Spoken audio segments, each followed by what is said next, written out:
Alden Richards at Maine Mendoza, isa pa rin sa pinakasikat na love team, kaya sinisiraan.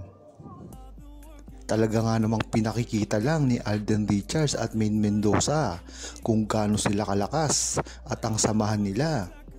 Biruin mo, naghiwalay na si Katniel at Daniel at Catherine, ngunit nagtagal lamang ito ng mga ilang linggo at hindi na pinag-usapan.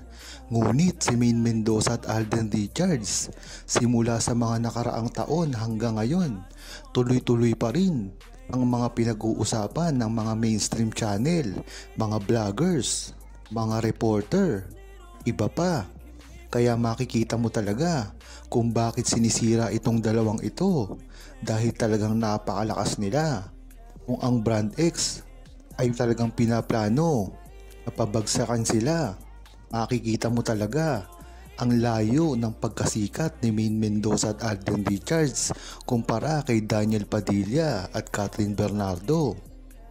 Mga ilang linggo lang itinagal ng issue hiwalayan nila, ngunit si Alden Richards at Maine Mendoza hindi pa rin tumitigil. Lagi-lagi pa rin pinag-uusapan.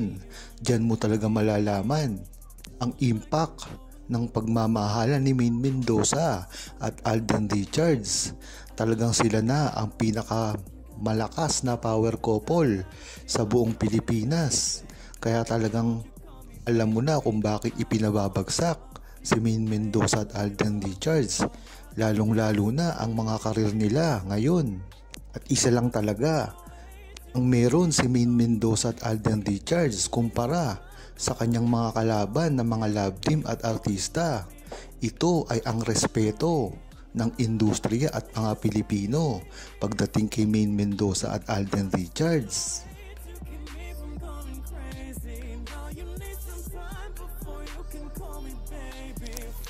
Huwag kalimutang mag-subscribe, comment at i-like ang video na ito. Thanks for watching!